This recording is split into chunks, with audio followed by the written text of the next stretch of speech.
The quiet man in the elevator rain had just started falling when Keanu walked into the building. His black jacket soaked through at the shoulders, water dripping from his hair.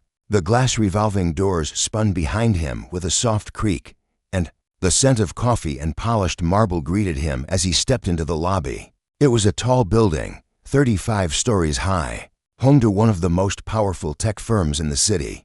But Keanu wasn't there to attend a board meeting or launch a product.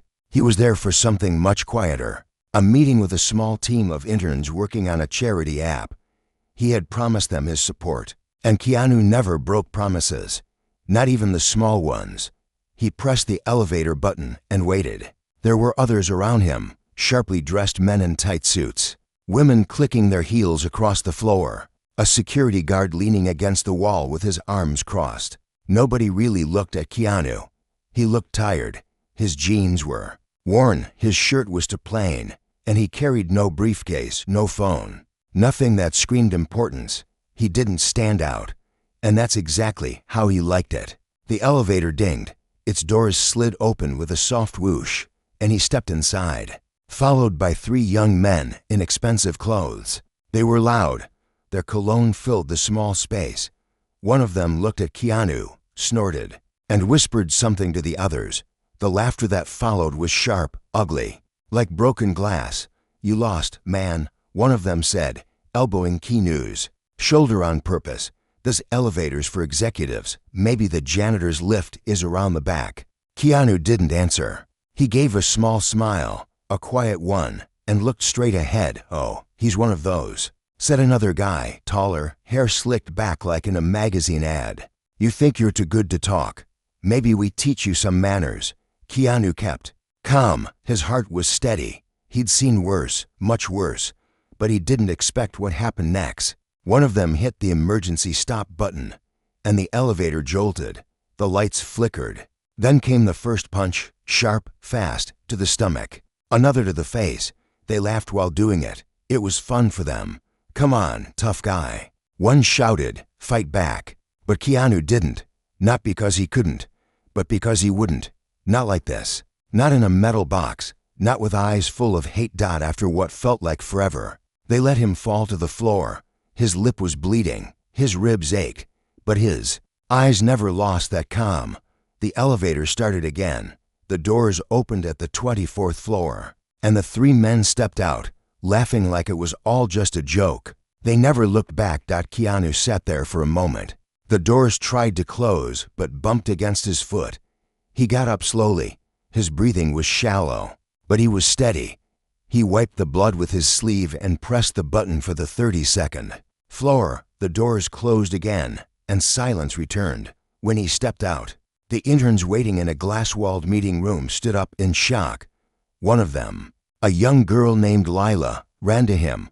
"What happened to you?" she whispered, her eyes wide with fear and concern. Keanu gave her a smile. "I fell," he said softly, "but I'm here now." He sat down with them, bruised and hurting, and spent the next hour talking about their app, their dreams, and how kindness could be measured not in dollars, but in small actions. He didn't speak of the elevator, not once, but Lila noticed something in his voice, in his eyes. There was something deeper now, something burning quietly behind the calm, a storm that hadn't started yet, and she didn't know it then. But that storm would change everything. 3 days later, the building would go silent again, not from violence, but from shock, because Keanu would return. And this time, he wouldn't come alone. This was just the beginning. Whispers in the silence. The building never stopped moving. People walked, meetings buzzed, keyboards clacked like steady rain on glass, and the city's tallest tower kept breathing like a giant that never slept. But somewhere in that rhythm, something had shifted, something quiet, something you couldn't name, but you could feel it. On the 32nd floor, Lila sat at her desk, fingers frozen above her keyboard. She kept thinking about that moment when Keanu walked into the room 3 days ago, bruised, bleeding, but smiling like it didn't matter. He had sat with them for a full hour, helped fix a broken line of code, gave advice on storytelling, even made them laugh once. Then he left as quietly as he came. disappearing down the same hallway that had once nearly broken him. Lila had gone down to security later that day. She asked to see the elevator footage. The guard said there was nothing unusual. Nothing had been reported. No incident. No file. The camera in that elevator, apparently, had been under maintenance. She stared at him. The man didn't blink. She left feeling like a ghost had passed through her. Elsewhere in the building, the three men who attacked Keanu were having coffee. Their names were Dean, Trent, and Lucas, sons of board members, connected, smug, untouchable. They wore their privilege like armor. They laughed loudly, walked like they owned the floor, and never apologized for anything. So the guy never told anyone, Dean asked, sipping his espresso. Trent shook his head. Nah, weird, right? Guy gets beat down and just walks off like nothing happened. Maybe he's one of those Buddhist types. Zen and all that crap. Lucas chuckled. Whatever. He probably won't show his face here again. But they were wrong. The next day, Keanu returned. Not with security, not with lawyers, not even with a single word about what had happened. He came back for the interns. He brought them lunch. He sat with them again. He helped refine the app's user flow, suggested new charity partners, offered funding from one of his own initiatives, a small quiet foundation he never bragged about. They had no idea he had donated millions over the years to help orphanages, shelters, and veterans recovering from trauma. He never put his name on anything, but this time, he stayed longer. And word started to spread. Some staff whispered that a guy who looked like KeanuReeves was seen on the 32nd floor. Others said it couldn't be him. Why would he come here? Lila knew. Because he kept his promises, and he believed in them. On the third day, something unusual happened. Keanu walked through the lobby just as the elevator doors opened, and the three men stepped out. They froze. Keanu looked up. He smiled. Not the kind of smile you give a friend. It was a calm, cold smile. Not cruel, not angry, but deep. Like a man who knew something they didn't. Like someone who had already decided what came next. The men glanced at each other. Something shifted in the air. Look who's back. Dean muttered under his breath, trying to sound amused. Keanu walked past them slowly. He didn't say a word. But then something terrifying happened. Trent stepped forward, trying to block Keanu's path. You get lost again, buddy. Keanu turned slightly, met his eyes, and said in a voice that made Trent's skin crawl, soft, steady, but sharp like glass. Not lost, just watching. Trent stepped back without meaning to. Keanu walked away. But that moment settled like smoke in the room. And what nobody knew was that upstairs, in a quiet room on the 35th floor, a different meeting had just ended. A man in a gray suit closed his folder, looked at his assistant, and asked, "Has he arrived yet?" "Yes," she whispered. Nervous. "He's in the building." The man nodded. He stood up. And said, "Bring him to me." Keanu wasn't just back. He was being watched to. And by the time the sun set, someone at the very top would finally remember the truth. KeanuReeves wasn't just an actor, was the silent partner in the company that built the building they were standing in. And this time, silence would speak louder than any scream. This wasn't revenge. This was justice, quiet, powerful, and already in motion. The man behind the mirror. The wind outside howled against the glass windows as clouds swallowed the sky. Inside the 35th floor, everything was still. The room was wide and silent, with walls made of dark wood and shelves filled with books and files. A single painting hung behind the desk, a mountain covered in snow, peaceful but cold. In that room, Mr. Levington waited. He was tall, quiet, older. His suit was tailored, his eyes sharp like the edges of broken promises. His assistant entered the room, careful not to make noise. "Sir," she whispered. "He's on his way up." "Good," Levington replied without turning around. "Make sure no one interrupts." On the 32nd floor, Keanu stood beside Lila and the other interns. Their screen showed the new version of the Kindness Tracker app, a feature that let users leave anonymous acts of gratitude for strangers. Keanu nodded slowly. He wasn't speaking much that morning. He was listening. His bruises had faded, but something in his eyes had grown darker, deeper. Lila noticed it. A shadow that hadn't been there before. A phone rang softly on the desk beside them. Lila picked it up, listened, then looked at Keanu. "He wants to see you," she said. Keanu nodded. He didn't ask who he was. He already knew. He took the elevator up alone. This time, no one pressed the emergency button. No one laughed. The 35th floor greeted him like an old memory. Cold, expensive, and empty. When he stepped into the office, Levington looked up and smiled, the kind of smile that doesn't touch the eyes. "Been a while," he said. Keanu nodded. 6 years. Levington stood. "You don't look like a man who wants to be here.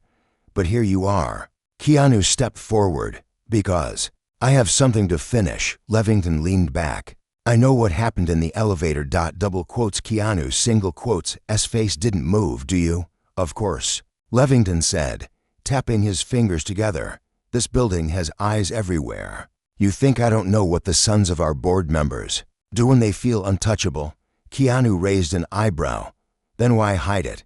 Levington smiled again. Colder this time. "Because I'm not here to teach lessons, Keanu. I'm here to keep peace, to keep stocks stable, to keep fathers from pulling funding. I've done it for 20 years, and I don't intend to stop now." Keanu didn't blink, even if it means silence and kindness. Levington sighed. "What do you want?" "You want justice, an apology." Keanu stepped closer. "I want you to remember." Levington frowned. "Remember what?" Keanu reached into his pocket and placed a folded envelope. "On the desk, December 11th, he said. "Your son, the accident, the hospital bill you couldn't afford, the anonymous donor who paid every cent and walked away without a name." Levington stared at the envelope like it was a ghost. "It was you," he whispered. Keanu nodded. "You asked me once why I care so much about small people. This is why. Because someone once helped me when no one else did. And ever since, I've tried to do the same, quietly, without noise, without needing power, until now." Levington's hands shook. "I protected those boys," he said slowly, "because I didn't want to lose the empire we built." Keanu looked around the room. "You didn't build this empire," he said. "The janitors did. The interns did. The women in heels who never get credit. The guards who work through the night. The delivery boys who are invisible. And you forgot all of them." Levington was silent. Keanu stepped back. "You forgot me too," he added softly. And with that, he turned and walked out of the room. Levington sat alone, staring at the envelope. The memory of a stranger's kindness now staring back like a mirror. Too clear to look away from. But downstairs, something bigger had started. Lila and the interns had launched the app an hour ago. Within minutes, thousands of people across the city had joined, sharing moments of kindness, apologies, forgiveness, and truth. One user wrote, "A man in a gray coat bought me dinner when I hadn't eaten in 2 days. I never knew his name. Thank you." Another wrote, "Someone held my hand in the hospital when I was afraid. They didn't even know me. Thank you."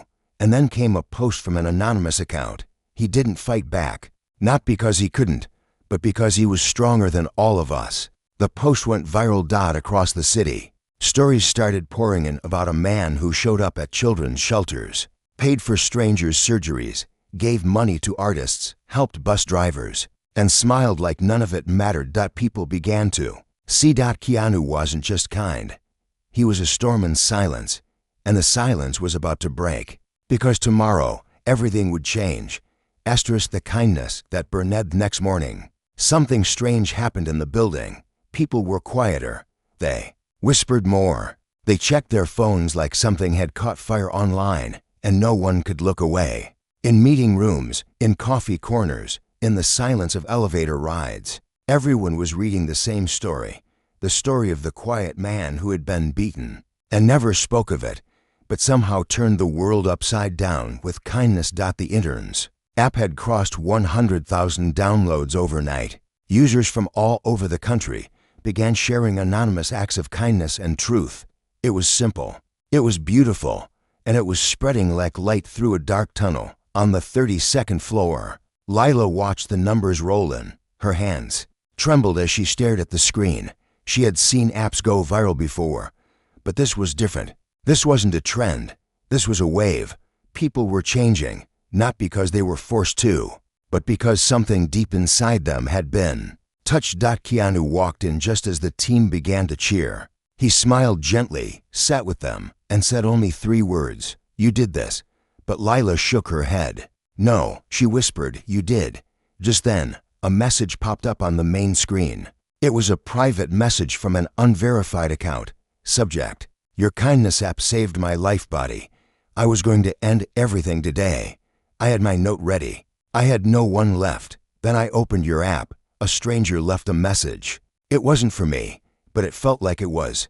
'You are not alone,' it said. And I cried. I don't know who wrote it, but because of them and you, I'm still here." Lila covered her mouth. Tears filled her eyes. Keanu read the message slowly, then looked at the team. "This," he said, "is why we never stop." But downstairs, something else was happening. Dean, Trent, and Lucas sat in a private conference room, their faces pale, their voices low. Someone had posted a blurry photo, a still frame from a security camera that was never supposed to be working.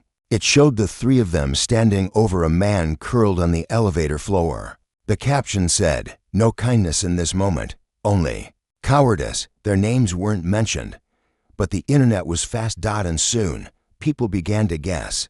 An internal email leaked later that day. It listed executive access passes being revoked. Trent's name was on it, Lucas too. Dean had already been asked not to return. They had money, but now they had something money couldn't buy back: shame. Levington tried to stop the bleeding. He held emergency meetings. He made calls, but no one listened the same way anymore. Even the staff in the lobby looked at him differently. His power didn't feel like power anymore. It felt like weight. Then came the press. Headlines appeared. "The silent kindness that shook the tallest tower." Tech interns launch app that saves lives, inspired by unnamed man. Who's the stranger in the elevator? People guessed. Some said he was a monk. Others said he was a ghost. A few said he was an angel. But Lila posted one thing on her profile. A single sentence: "His name is Keanu, and he listens more than he speaks." By evening, reporters were camped outside the building, but Keanu didn't leave by the front door. He was already on a rooftop across the street, watching the sky darken, sipping tea from a paper cup.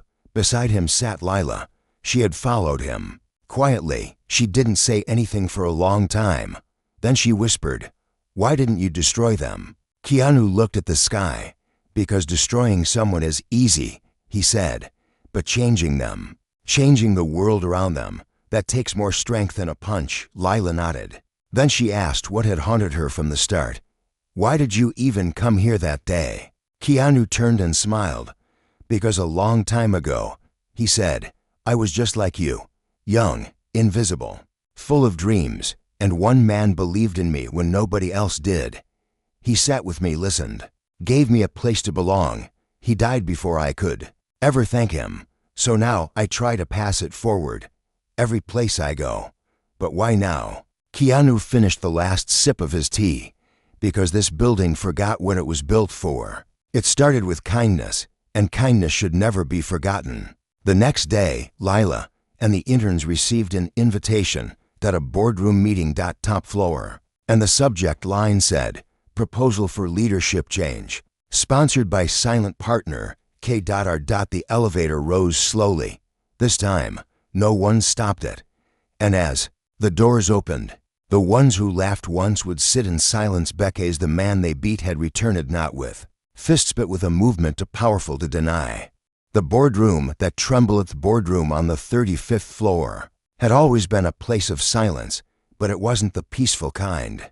It was the kind of silence filled with cold watches ticking, power being passed like cards in secret, and the quiet rustling of suits worth more than most people made in a year. Only a few ever sat at that table, and fewer still ever spoke without permission. But today, that silence felt different. It felt nervous. As the clock struck 10, the tall glass doors opened, and Lila stepped in first. She wore simple clothes, her hair tied back, her tablet clutched tightly against her chest. Behind her came the other interns, unsure but ready, like soldiers without armor. And then, without noise or warning, Keanu entered. The room shifted.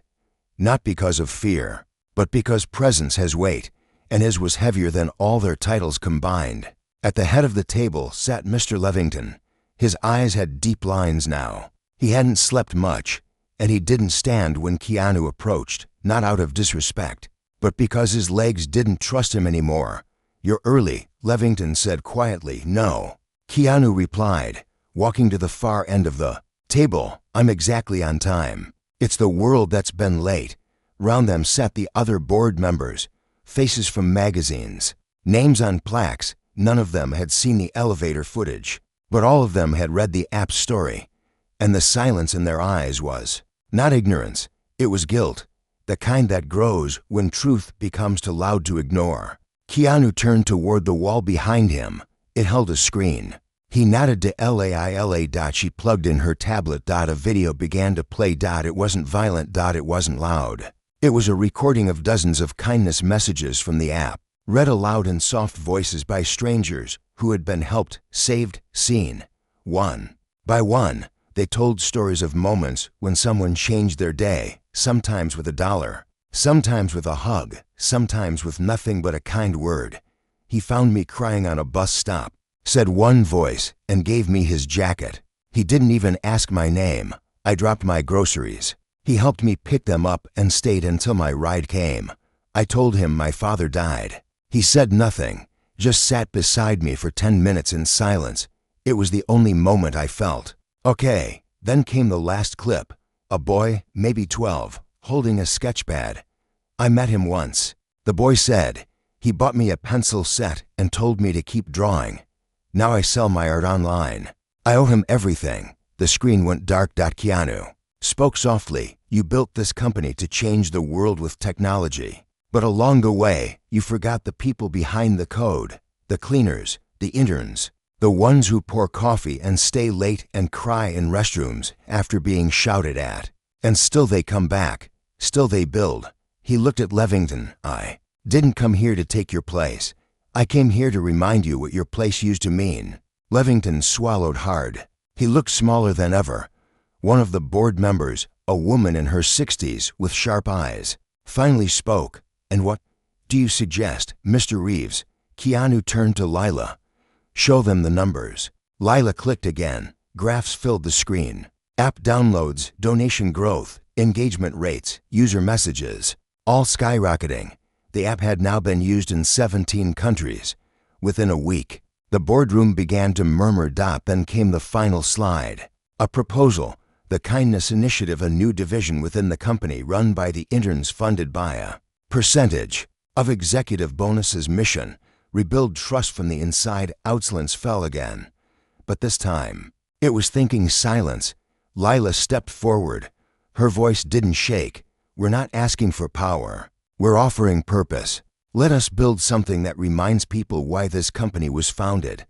Let us be the heartbeat." One by one, eyes lifted. Some nodded, others blinked, but no one said no. And then, slowly, the woman at the table raised her hand. "I vote yes," she said. Another followed. "Yes," and another. "Yes." It moved like a wave. Until finally, all eyes turned to Levington. He stood, shoulders heavy. "I've spent years keeping doors closed," he said, voice breaking. "Today, I open one." He looked at Keanu. "I'm sorry." Keanu didn't smile, but something in his chest softened. Then he said something no one expected. "You're not forgiven." Levington blinked, but Keanu added gently, "You're still welcome." The room stayed quiet. Outside, the city was still, but inside that room, something shifted. Not power, but balance. Not revenge, but restoration. And as the meeting ended, the interns didn't cheer. They just held hands for a moment, because they knew the real work was only beginning. And Keanu, he stood by the window, watching the rain fall again. But this time, he wasn't alone. The last floor. A week passed. Then another building that once hid silence behind power now carried a different sound. Softer footsteps, more quiet greetings, coffee shared between strangers, and thank you notes stuck to elevator walls instead of fingerprints of a teeth. Kindness app continued to grow. But more than numbers, It was the people who Changeta janitor on the night shift was surprised with a warm meal, and a handwritten card intern who once sat alone in the lunchroom was now surrounded by others. Who Listened, a single mother on the third floor, was given a flexible work schedule so she could pick her daughter up from school. No memo announced these changes, no press release praised the company Beckhouse. It wasn't about noise anymore, it was about remembering Gan still. Through all of it, Keanu remained almost invisible. Like always, came in through the side doorset with the intern took the stairs. More often than the elevator, he didn't seek attention. He gave it on morning. Lila found a folded note on her desk. It had no name on it, just a sentence: real power is lifting others without needing to be seen. She smiled, she already knew who it was from. Then came the day the elevator stopped again. But not because of violence. Becca's, it had been renowned company, had quietly changed the nameplate. Beside the doorset now read, the KeanuReeves lift, in honor of the man who rose. Without hurting anyone to rise with him, people paused before stepping inside, not because they were afraid, but because they remembered the story, and how it almost stayed hidden. Nunal kindness told it better than any headline could. Somewhere on the roof, Keanu stood alone, his coat blowing in the wind. Didn't need to be inside anymore. His part was done, but Lila appeared beside him. Once Moresh had brought 2 cups of tea. They stood together, quiet, watching the city breathe. So what now? She asked. Keanu looked out at the skyline. Now, he said, you build with what? She asked. Soft Lie looked at her and smiled, that same calm, quiet smile that once held bruises and now held peace with what they never expected. You two use, he whispered. Kindness downstairs. Dean was seen handing over a file to a new intern, his eyes lower than they used to. Bertrand was working remotely, attending therapy sessions paid for by a foundation he didn't know Keanu had built years ago. Lucas had left the company, but he sent a message to Layla. It said only, I was wrong. Thank you for being what I couldn't be. And Mr. Levington? He now started his day reading 5 kindness app messages before any business email. Didn't tell anyone about every Friday. He left a new envelope at the lobby security desk. Each one was marked to be given to whoever needs it most. To Diane. As for Keanu, had disappeared quietly, like mist leaving glass. After sunrise, no goodbye, no ceremony, no camera, just a man walking into the world again, looking for the next forgotten place where kindness had been buried so he could plant it back, on silent act at a time, and maybe, just maybe, would take the stairs again.